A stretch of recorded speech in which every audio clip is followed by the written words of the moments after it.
जय जय श्री राधा वल्लभ, जय जय श्री हरिवंश, जय जय श्री राधे राधे। गुरुदेव भगवान जी के चरणों में मेरा प्रणाम। राधे राधे राधे श्याम।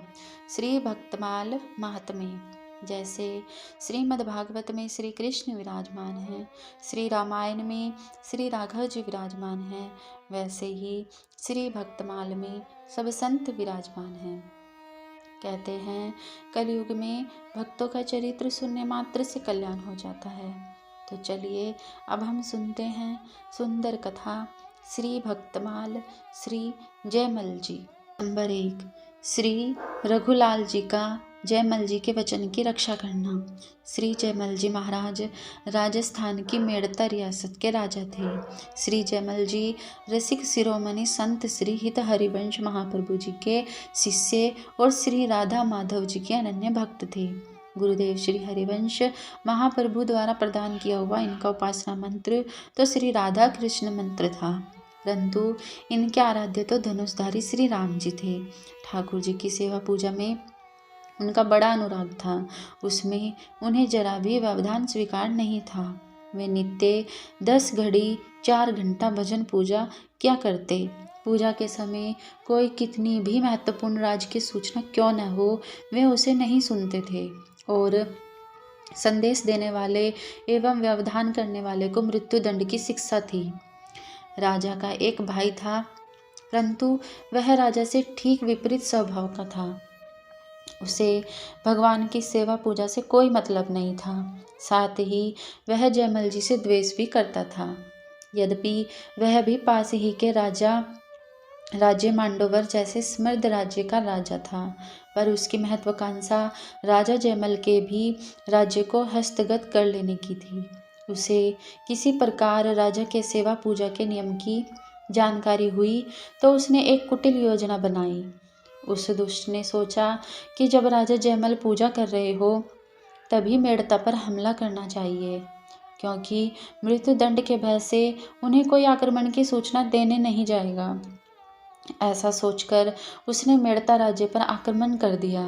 राज्य पर आए इस प्रकार के संकट को देखकर मंत्रियों ने विचार विमर्श करके राजमाता से निवेदन किया कि आप ही महाराज को सूचना देने में समर्थ हैं, क्योंकि आपके प्रति पूज्य भाव होने से राजा आपको कुछ नहीं कहेंगे और उन तक सूचना भी पहुंच जाएगी।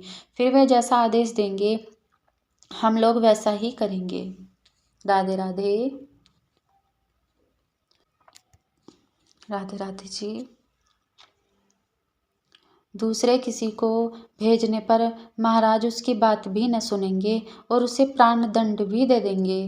राज्य पर आए संकट की गंभीरता को देखते हुए राजमाता मंत्रियों के परामर्श से मंदिर में गई और ठाकुर जी की सेवा पूजा में रत राजा जयमल को आक्रमण की सूचना दी। राजा ने माता की बात सुनकर इतना ही कहा, भगवान राम सब भला ही करेंगे, और स्वयं नित्य की भांति सेवा पूजा में लगे रहे। शत्रु सेना निर्बाध रूप से बढ़ी चली आ रही थी। जब सेना मेड़ता के एकदम निकट पहुंच गई तो भगवान से रहा नहीं गया। श्री रघुनाथ जी ने सैनिक का वेश बनाया, एक हाथ में तलवार एक हाथ में भाला धारण किया, पीठ पर ढाल बांधी और राजा की घुड़साल में जाकर राजा की सवारी का अश्व खोल दिया। फिर उस पर सवार होकर अकेले ही युद्धभूमि पर चल पड़े। भगवान ने युद्धभूमि पर संपूर्ण सेना को गिरा दिया, प्राण किसी के नहीं लिए। थोड़ी देर में युद्ध का मैदान खाली हो गया। युद्ध क्षेत्र में केवल शत्रु राजा ही अकेला बचा रहा, अन्य सारी सेना भाग खड़ी हुई। शत्रु भी मेरे भक्त जयमल जी का भाई है, यह सोचकर भगवान ने उसको नहीं मारा और उसे अपनी सुंदर छवि का दर्शन कराया, जिससे वह भाई की शत्रुता भूल गया। वह मूर्छित होकर भूमि पर गिर पड़ा।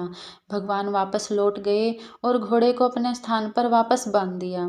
जब श्री जयमल जी की पूजा सेवा समाप्त हुई तब उन्हें माता द्वारा दी गई आक्रमण की सूचना की याद आई। तब वे शीघ्र युद्ध भूमि की ओर चल दिए। शाही घोड़े को पसीने से लथपथ देख दूसरा घोड़ा लिए वे युद्ध भूमि पर पहुंचे। वहां उन्होंने देखा कि आक्रमण करने वाला भाई घायल पड़ा है। उसने जयमल जी को देखते ही सर झुका लिया और बोला, आपको जो दंड देना है मुझे स्वीकार है।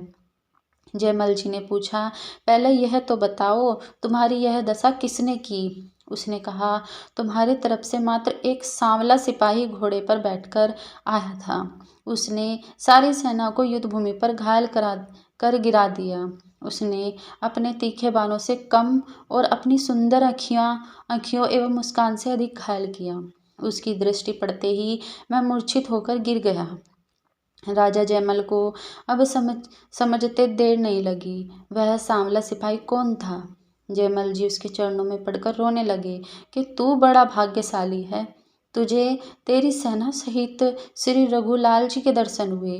राजा के भाई ने विनती की कि उस सांवले सिपाही के दर्शन करा दो। जयमल जी के पुकार करने पर भगवान ने उसे सुंदर रूप का दर्शन कराया। जयमल जी भाई से कुशल प्रसन्न उसे वापस घर भेज दिया। उधर भाई के मन में भी पश्चाताप हुआ कि मैंने अपने संत प्रकृति भाई से इस प्रकार द्रोह किया। उसने बार बार क्षमा मांगी और स्वयं भी भगवान का भक्त हो गया। इधर जयमल जी को दुख हुआ कि मेरे कारण भगवान को इतना कष्ट उठाना पड़ा।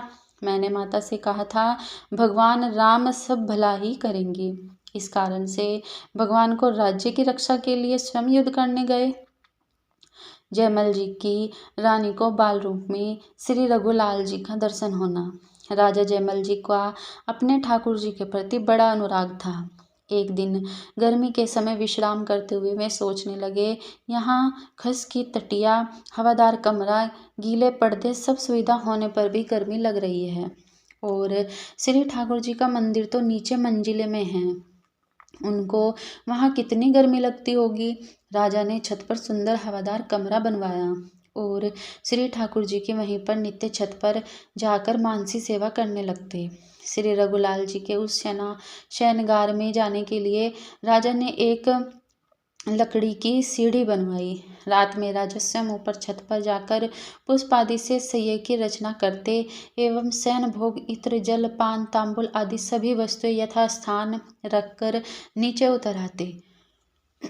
राधे राधे। और सीढ़ी हटाकर अलग रख देते। ऊपर अन्य किसी को भी जाने की मना किया गया था। कमरे से थोड़ी दूर बैठकर राजा मानसी सेवा में ध्यान करते।